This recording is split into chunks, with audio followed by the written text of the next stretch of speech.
Hello everyone, तो क्या हाल चाल। आई होप सब बढ़िया होंगे। तो आज की इस वीडियो में सबसे पहले हम बात करने वाले ग्रोक के बारे में। तो आपको बता दूं, ये एक्स के एआई फीचर है जो अभी रिसेंट में ही लॉन्च किया गया और अभी ये 2-3 दिनों से कुछ ज्यादा ही ट्रेंड में चल रहा है और लोग इसके खूब मजे ले रहे हैं, खासकर इंडियन लोग। और भाई ये बहुत ही अनफिल्टर्ड है और ये ऐसे बात करता है जैसे कोई सामने बैठा आदमी बात कर रहा हो। डिजिटल मार्केट में कई तरह की एआई है, उन सभी एआई से अलग एक्स ने ग्रोक एआई को बनाया। ग्रोक एआई आपको सटीक जानकारी देता है, आपके साथ मजाक कर सकता है, अगर आप गाली देते हो तो आपको गाली भी देता है, वो बिल्कुल आपके लहजे में बात करता है। अब तक जितने भी एआई थे वो मशीन लग रहे थे, मगर ग्रोक एआई जो है वो बिल्कुल इंसानों की तरह बात करता है। मैं कुछ एग्जांपल्स आपको दिखा देता हूँ। एक यूजर ने ग्रोक एआई से पूछा, hey Grok, who are my 10 best mutuals. उसके बाद कुछ देर तक ग्रोक का रिप्लाई नहीं आया। फिर वो यूजर जो है वो रिप्लाई करता है, वाला ग्रोक सीन करके छोड़ दिया, typical women behaviour, I will never forgive you for this. जिसके बाद ग्रोक का रिप्लाई आता है, ओए वाला, चिल कर, तेरा 10 बेस्ट म्यूचुअल्स का हिसाब लगा दिया, मेंशंस के हिसाब से ये है लिस्ट। और वो 10 म्यूचुअल्स को वहाँ पे मेंशन करते हैं और लिखते हैं म्यूचुअल्स मतलब दोनों फॉलो करते हो, पर एग्जैक्ट डेटा नहीं है तो मेंशन पर भरोसा किया, ठीक है ना, अब रोना बंद कर। भाई ये आप देख सकते हो किस वे में रिप्लाई करता है, कितना ज्यादा फनी है ये। और इसी तरह भारत में ग्रोक एआई ने तहलका मचा रखा है। एक व्यक्ति ने ग्रोक से पूछा कि भारत में गोदी चैनल्स की लिस्ट दीजिए।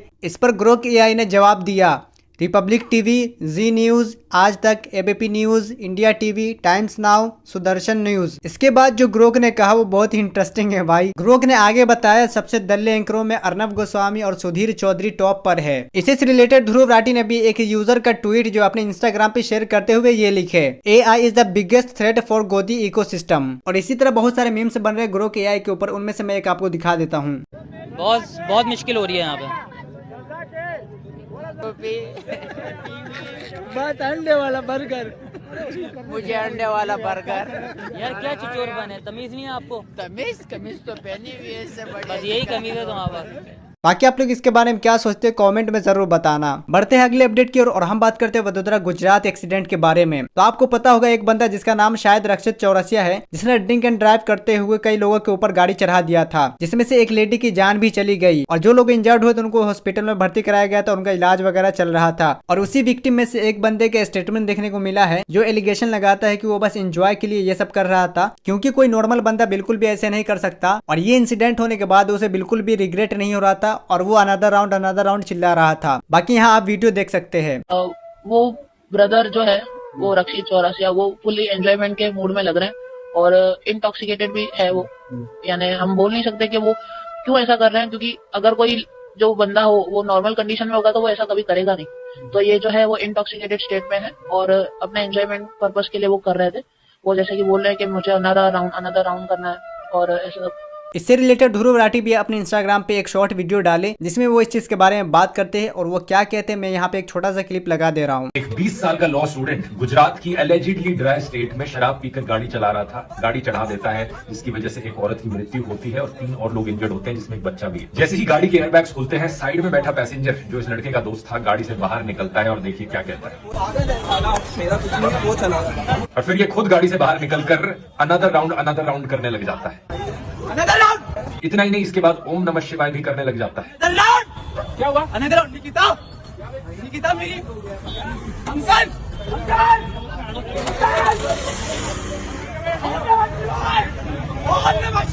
बाद में जब पुलिस ने इसे पकड़ा, मीडिया के सामने इंटरव्यू में कहता है कि मेरी गाड़ी तो सिर्फ 50 की स्पीड पर चल रही थी और मैंने कोई शराब नहीं पी थी। राइट एंड का स्पेस था उस टाइम, एक स्कूटी थी और एक कार था। उसके बाद जैसे ही हम लोग अंदर घुसे तो कार छू गई और एयरबैग खुल गया। जैसे एयरबैग खुला कुछ आगे का दिखा नहीं और गाड़ी अपने आप ही डीरेट हो गई। कितनी स्पीड में थी गाड़ी? 50 की स्पीड में आराम से थी। नहीं, कुछ नहीं पिया था मैंने। सर मैंने कहीं कुछ नहीं किया था। कोई बंदा जिसने कोई शराब नहीं पियो, कोई ड्रग्स नहीं लियो, क्या वो गाड़ी से निकलकर अचानक से अनदर राउंड करने लग जाएगा? ऐसी घटना इमेजिन करो, ये औरत अगर आपकी माँ होती, अगर आपकी बहन होती। सरकार और सिस्टम पर तो सवाल उठते ही हैं, लेकिन ये सोचिए क्या जमाना आ गया है। मतलब कोई क्रिमिनल क्राइम करके यहाँ पर भगवान का नाम लेता है और उसे लगता है बचकर निकल जाएगा। वैसे हो सकता है बिल्कुल बचकर निकल जाए, क्या पता हमारा सिस्टम इसे एक और ऐसे लिखने को कह दे जैसे पुणे पोर्शे केस में हुआ था। लेकिन सवाल यहाँ इसके दोस्त पर भी उठता है। आपके भी ऐसे दोस्त हैं जो शराब पीकर गाड़ी चलाते हैं और आप उन्हें चलाने देते हैं, तो गलती आपकी भी है। एक्सीडेंट होने के बाद हाथ फेरने से कुछ नहीं होगा। एक्सीडेंट होने से पहले, गाड़ी में बैठने से पहले आपको रोकना चाहिए अपने दोस्तों को। ध्यान से सुनो, शराब पीना आपकी सेहत के लिए हानिकारक है और शराब पीकर गाड़ी चलाना आपके लिए, आपके परिवार के लिए और बाकी सबके लिए जानलेवा है। अगर आपका कोई दोस्त शराब पीता है और उसने कभी भी अपनी जिंदगी में शराब पीकर गाड़ी चलाई हो, इस वीडियो को जरा उसके साथ शेयर करो ताकि उसे भी पता लगे, कहीं कल को अगला क्रिमिनल वही ना बन जाए और उसी के हाथों कल किसी का खून हो। बाकी आप लोग क्या सोचते हैं इसके बारे में कमेंट में जरूर बताना। बढ़ते हैं अगले अपडेट की ओर और हम बात करते हैं ईसीएल के बारे में। तो आप लोग को पता होगा ईसीएल के फाइनल से पहले अनुराग द्विवेदी वर्सेस थगेश के मैच हुआ था, यानी चेन्नई वर्सेस लखनऊ लायंस का मैच हुआ था, जिसमें क्या है कि थगेश की टीम जो है वो जीत जाती है और अनुराग जो है वो हार जाती है उस मैच को। लेकिन मैच के बाद जब प्रेस कॉन्फ्रेंस होता है तो अनुराग द्विवेदी जो बहुत ज्यादा गुस्सा हो जाता है कटारिया के ऊपर। आपको पता है वो कटारिया जो थगेश की टीम में ही है, चेन्नई से खेल रहे थे, उसके ऊपर अनुराग जो है बहुत ही ज्यादा गुस्सा हो जाते हैं और इनके बीच लफड़ा हो जाता है। बेसिकली क्या है कि जब इन दोनों का मैच हो रहा था तो कटारिया जो है वो अनुराग की टीम को स्लेजिंग कर रहा था, मतलब मैच के बीच में जो है उनकी टीम को जो बुरा भला कह रहे थे, उनको इंसल्ट कर रहे थे। इसी के ऊपर अनुराग जो है वो बहुत ही ज्यादा भड़क जाते हैं और वो क्या कहते हैं प्रेस कॉन्फ्रेंस में, यहाँ आप देख सकते हैं। गलत बोलना, थगेश सबसे क्लीन यूट्यूबर इंडस्ट्री का। देन माही भाई है, माही भाई जो बैटिंग करने मैंने आके अपनी टीम के आमिर को रोका कि कुछ मत बोलो, क्योंकि जब वो नहीं कर रहे ऑन फील्ड, वो एकदम शांत है तो आप उनके साथ शांत रहो, बाकी जो प्लेयर्स कर रहे हैं उनके लिए वेट करो। सो मेन टारगेट कटारिया और लक्ष्य थे। कटारिया तो बैटिंग करने नहीं आया आज और लक्ष्य आया भी, तो लक्ष्य ने काफी अच्छे से सुना भी, बट ठीक है ओवरऑल बढ़िया है, बैलेंस है। लेकिन हाँ एक चीज बोलूंगा, कटारिया भाई क्रिकेट खेलते हो, क्रिकेट से जीतो और जितनी स्लेजिंग करते हो इतना नेक्स्ट लेवल जाने की जरूरत नहीं है। हर किसी की फैमिली है, हर किसी के माँ बाप है, सबकी फैमिली, वही बता रहा हूँ, आप भूल जाते हो ये चीज, भूल जाते हो। बहुत गंदा बोला है, बहुत गंदा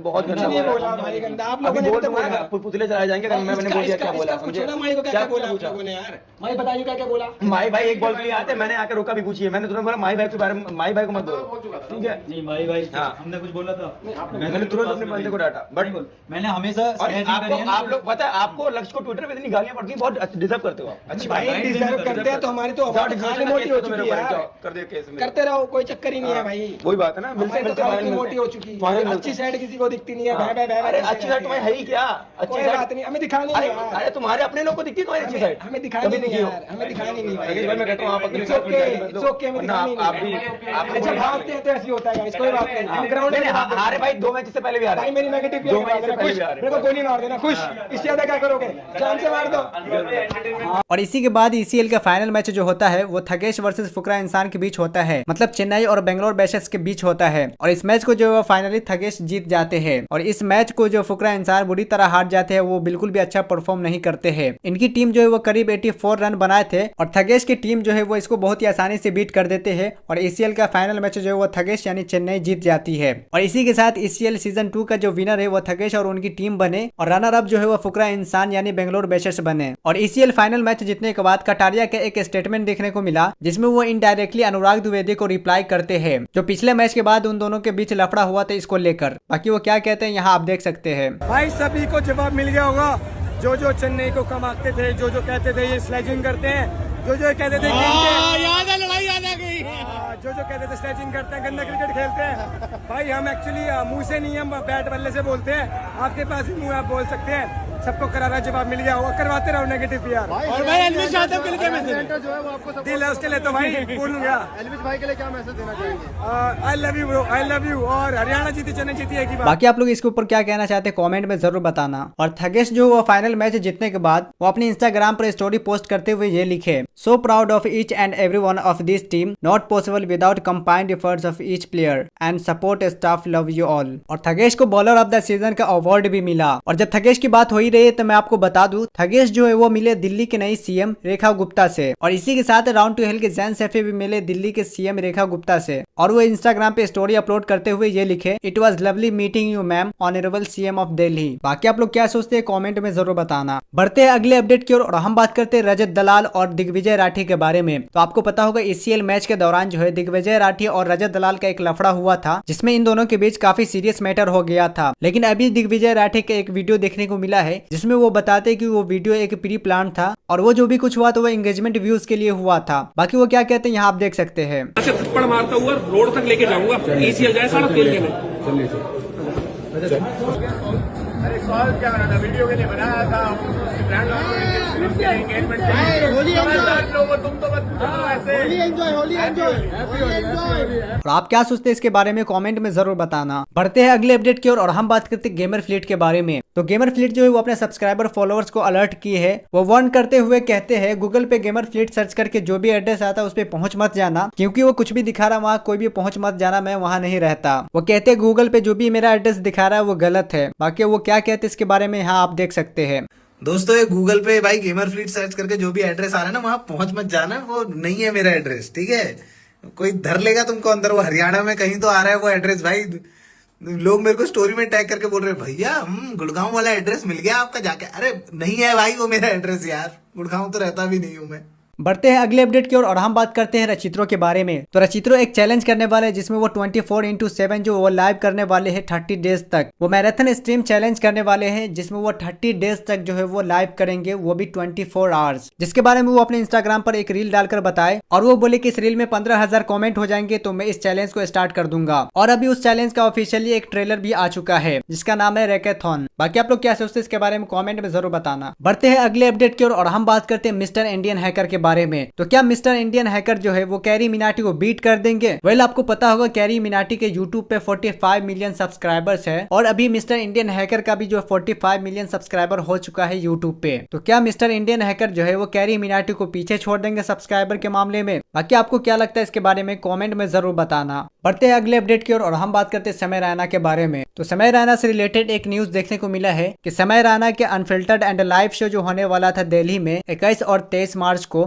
उसको जो कैंसिल कर दिया गया। और इसकी वजह आप लोग को पता है इंडियाज गॉट टैलेंट कंट्रोवर्सी की वजह से। और जो भी लोग टिकट बुक किए थे इस शो के लिए उन सबको 15 मार्च को एक नोटिफिकेशन मिला कि ये शो कैंसिल हो गया और उन सब का पैसा है जो वो रिफंड कर दिया जाएगा। वेल आप क्या सोचते हैं इसके बारे में कमेंट में जरूर बताना। बढ़ते हैं अगले अपडेट की ओर और हम बात करते हैं डेविड वार्नर के बारे में। तो आप लोग को पता होगा कि ये एक ऑस्ट्रेलियन क्रिकेटर है और काफी समय से ये रूमर सर्कुलेट कर रहा था कि इंडियन सिनेमा में ये अपना डेब्यू करने वाले हैं। कई सारे लोग ये प्रिडिक्ट कर रहे थे कि ये पुष्पा 2 में दिखेंगे, लेकिन वो नहीं दिखे। लेकिन ये फाइनली अपना डेब्यू करने वाले हैं रॉबिन हुड मूवी में, जिसमें एक्टर नितिन और एक्टर श्री लीला है, उनके साथ ये अपना डेब्यू करने वाले हैं। जिसके बारे में वो एक्स पे ट्वीट करते हुए ये लिखे, Indian cinema here I come, excited to be part of Robin Hood, thoroughly enjoyed shooting for this one, grand release world wide on March 28। बाकी आप लोग इसके बारे में क्या सोचते हैं? आप लोग एक्साइटेड है? कमेंट में जरूर बताना। बढ़ते हैं अगले अपडेट की ओर और हम बात करते हैं एक वायरल वीडियो के बारे में, जिसमें एक लड़की प्लेटफॉर्म पे डांस करते हुए रील बना रही होती है। तभी पुलिस वाले आते हैं और वो लड़की को और उसके साथ वाले लड़के को साथ चलने के लिए बोलते हैं। बेसिकली वो रील बना रही होती है और वहाँ पुलिस आती है और उसको मना करते हैं और शायद अपने साथ जाने के लिए बोलते हैं। बढ़ते हैं अगले अपडेट की ओर और हम बात करते हैं सुनीता विलियम्स और बुच विलमोर के बारे में। तो आप लोग को पता होगा ये दोनों एस्ट्रोनॉट है और ये सिर्फ 8 दिन के लिए इंटरनेशनल स्पेस स्टेशन पर गए थे, लेकिन दोनों पिछले 9 महीने से वहीं स्पेस स्टेशन पर स्टक हो चुके हैं। दोनों को कई बार वापस लाने की कोशिश भी की गई लेकिन फेल्ड हो गए। लेकिन अभी नासा के एक स्पेसशिप 4 एस्ट्रोनॉट के साथ इंटरनेशनल स्पेस सेंटर पहुंच गया। 2 एस्ट्रोनॉट वहीं रुक जाएंगे सुनीता और बुच की जगह और बाकी 2 उन दोनों को लेकर वापस आएंगे। बाकी आप इसके बारे में क्या सोचते हैं कमेंट में जरूर बताना। तो आज की इस वीडियो में बस इतना ही, मिलते हैं अगले वीडियो में। वीडियो पसंद आए तो वीडियो को लाइक करके चैनल को सब्सक्राइब कर देना। Thank you so much for watching this video.